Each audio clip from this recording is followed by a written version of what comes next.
Muy buenos días. Vamos a hablar en los siguientes minutos sobre una de las patologías en el área de cardiología, quizás la más frecuente o la que con más eh, que tiene más relevancia en dentro de las enfermedades cardiovasculares, como es el síndrome coronario agudo.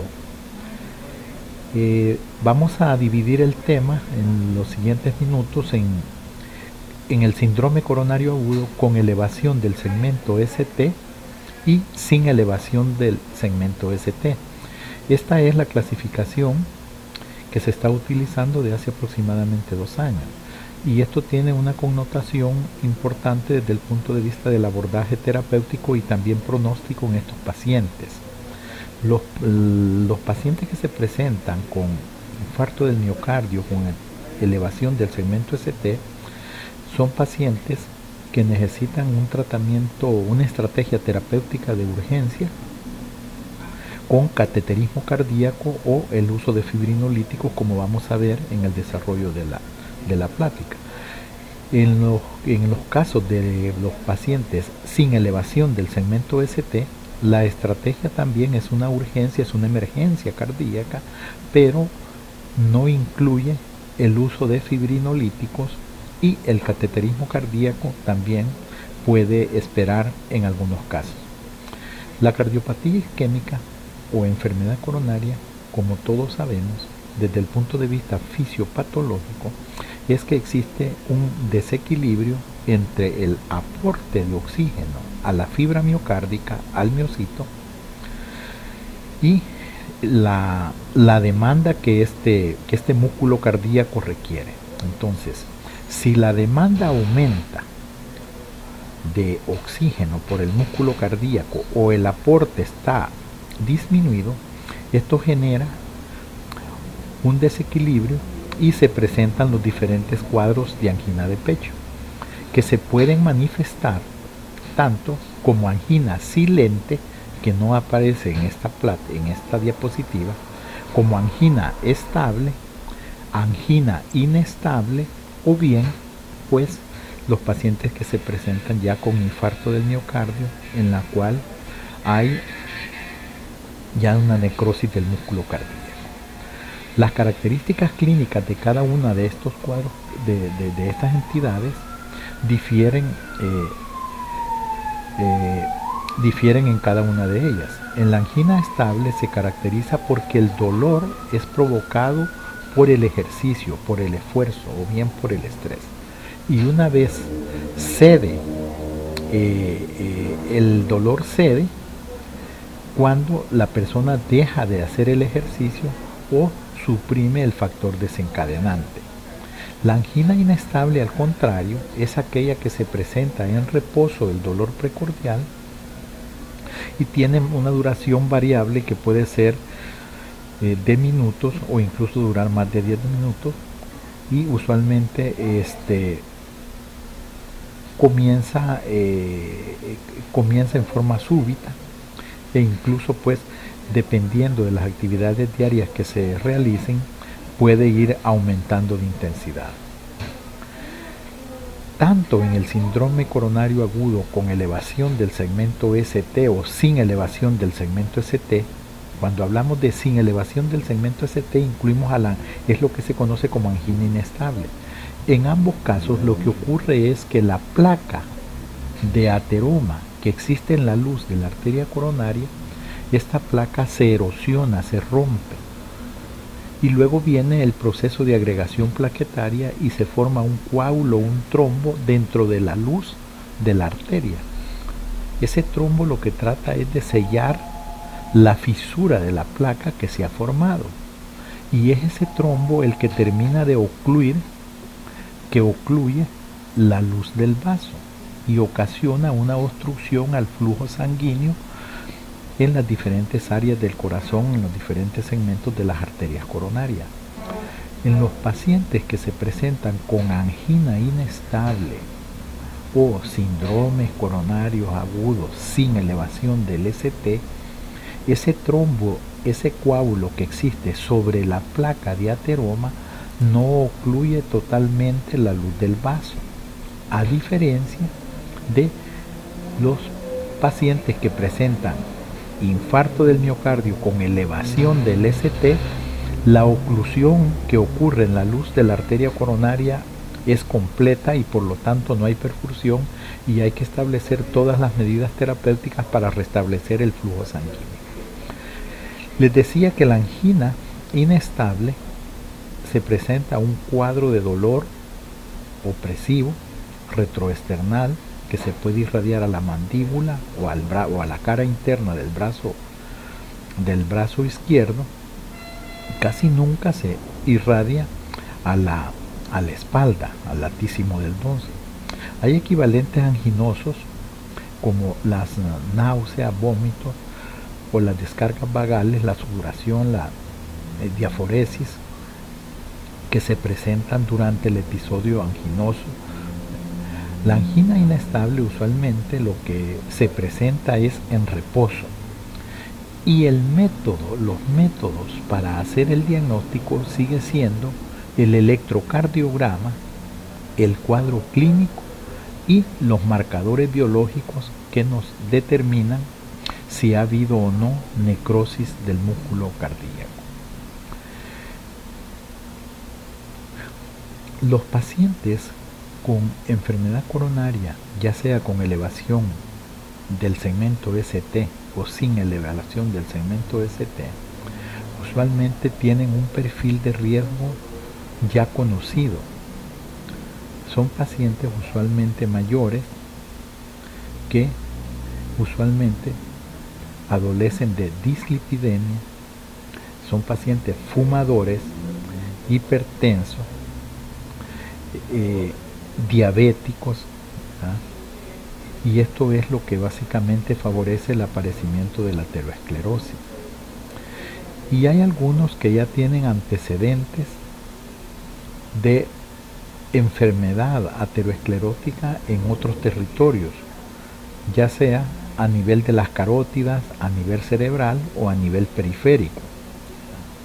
Entonces, de acuerdo a eso, se va estableciendo el perfil de riesgo en cada uno de estos pacientes y considerando la posibilidad de que exista enfermedad arterial aterosclerosa a nivel de las arterias coronarias. Las manifestaciones del dolor,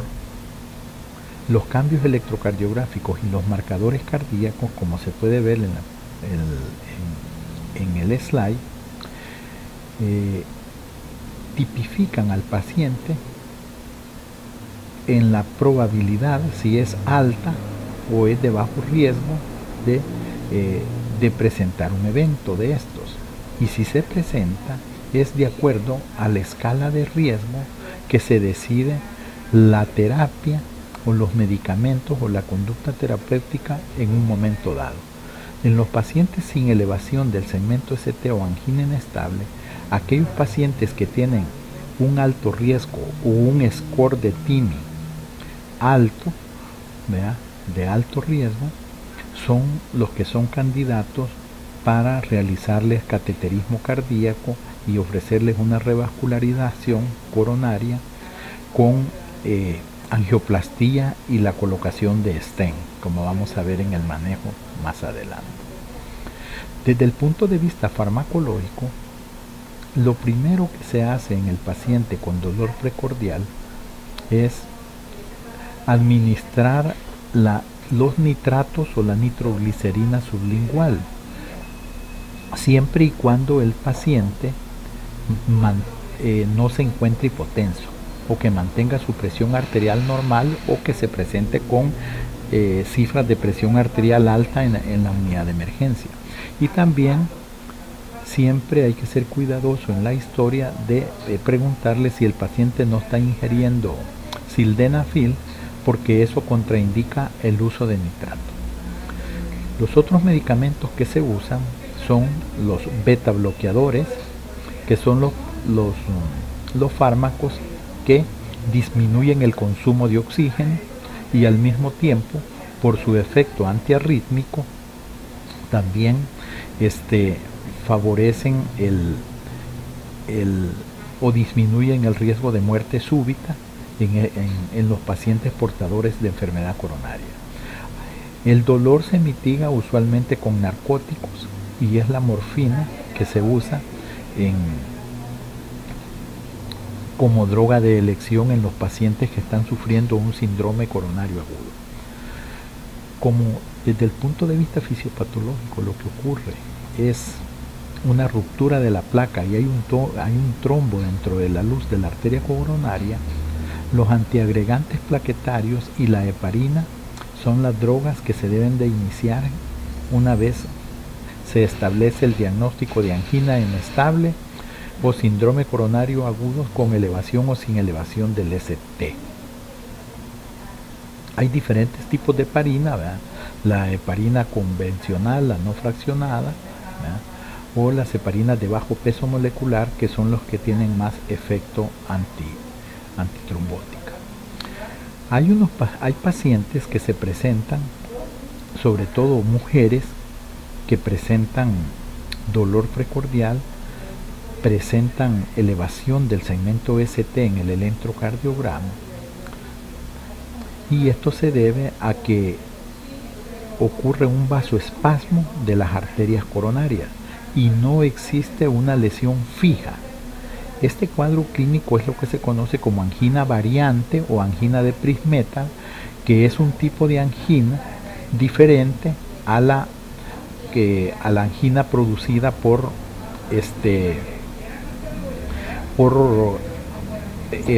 la aterosclerosis coronaria. En estos pacientes, usualmente las manifestaciones clínicas y angiográficas no muestran lesiones fijas, como ya dijimos en la arteriografía, sino que solo presentan espasmos coronarios, y el electrocardiograma y el dolor es típico como que si fuese un infarto del miocardio.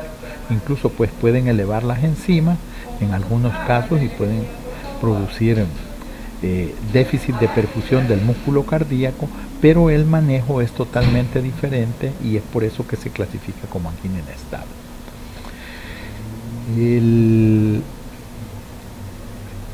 La otra parte, como les decía, del síndrome coronario son los pacientes que se presentan con elevación del segmento ST. En los pacientes con elevación del segmento ST siempre ocurre una ruptura de la placa, hay un trombo dentro de la luz que ocluye totalmente la luz de la arteria, y es eso que en el electrocardiograma se manifiesta como elevación del segmento ST, y estos pacientes son los candidatos o es urgente realizar la reperfusión en forma temprana, ya sea por vía farmacológica con fármaco o hacer una reperfusión mecánica a través del cateterismo cardíaco. La manifestación clínica es similar, con un dolor retroestelar que se irradia al hombro izquierdo, usualmente es más intenso y de mayor duración. Puede comenzar también con el esfuerzo o incluso en el reposo, y persiste, usualmente es mayor este dolor de 30 minutos. Los pacientes, dependiendo del nivel de donde tenga la lesión de la arteria coronaria que se ha obstruido, pueden presentarse a la unidad de emergencia en diferentes estadios, ya que algunos pueden llegar incluso hasta en edema agudo de pulmón, o llegar en shock cardiogénico, con deterioro de su estado general, o incluso pues algunos haber sufrido pues algún paro cardíaco, o que han recibido maniobras de resucitación en el primer contacto médico donde han sido atendidos. Al igual que la angina inestable o los pacientes sin elevación del segmento ST, el electrocardiograma es la clave. La historia clínica, el electrocardiograma y los marcadores cardíacos son los que nos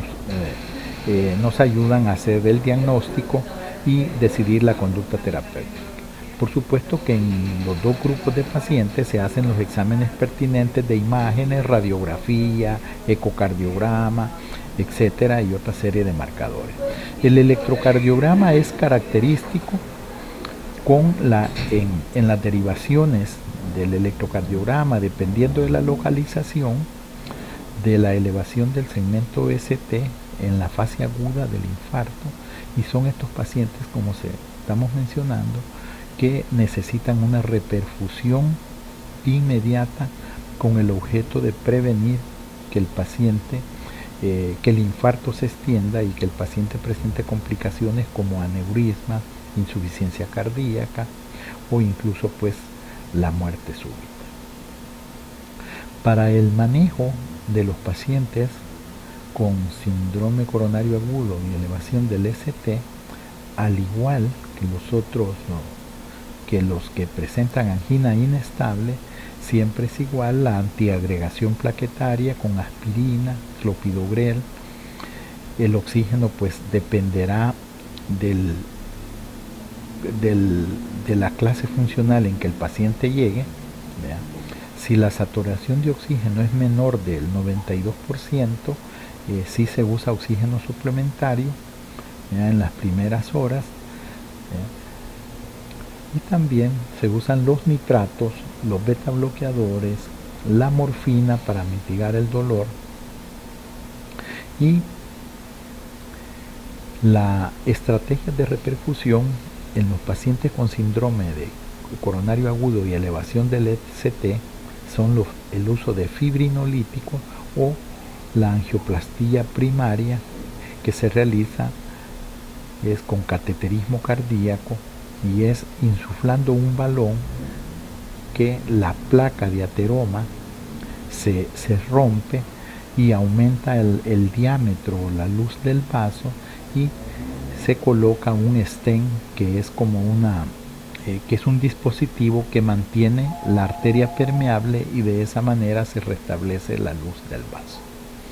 Hay diferentes tipos de fibrinolíticos, ¿no?, que se usan. En nuestro medio el único que tenemos es la streptokinasa a nivel de salud pública, pero hay potentes fibrinolíticos como el activador tisular del plasminógeno y el tenecteplasa, que quizás es uno de los fibrinoespecíficos. El uso de fibrinolíticos tiene que ser en forma temprana y está indicada únicamente para los pacientes con síndrome coronario agudo con elevación del ST que se presentan en las primeras 12 horas de iniciado el cuadro clínico, con pacientes que tienen menos de 12 horas. Y esto es bien importante cuando se toma la historia clínica para ver la evolución o ver la estrategia terapéutica o dónde canalizar o referir el paciente para ofrecerle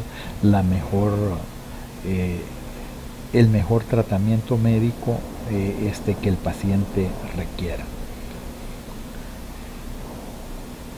Además, el paciente, pues, de recibir la terapia fibrinolítica o el cateterismo cardíaco, se medican con beta bloqueadores, inhibidores de ECA, diuréticos, estatinas, durante la fase aguda del infarto del miocardio, de acuerdo pues al compromiso, a la clasificación del Killip y Kimball que el paciente se presenta. Algunos pacientes que no es factible colocarles los stents durante el cateterismo cardíaco o hacerles una reperfusión mecánica, o que tienen lesiones muy avanzadas o lesiones de múltiples vasos, algunos de ellos pueden ser candidatos para cirugía, para revascularización coronaria quirúrgica, ¿verdad? Entonces, pero afortunadamente no es una gran cantidad de pacientes que requieran ese tipo de terapia. Una vez el paciente se le maneja la fase aguda, ¿verdad?, del infarto del miocardio tendrá que tomar los medicamentos y recibir también todas las recomendaciones para la prevención secundaria del manejo de la aterosclerosis, del manejo del síndrome coronario agudo, para garantizar de que el paciente no vuelva a sufrir un segundo evento isquémico o prevenir de que el paciente pueda desarrollar una insuficiencia cardíaca. En términos generales, esto es el manejo de los pacientes con infarto del miocardio, con síndrome coronario agudo, con elevación y sin elevación del segmento ST. Las guías clínicas del manejo de la insuficiencia de los pacientes con síndrome coronario agudo se han venido modificando, y eso lo veremos pues las últimas recomendaciones que han salido referente al manejo en el manejo de estos pacientes con infarto del miocardio. Muchas gracias. Vaya, Elías.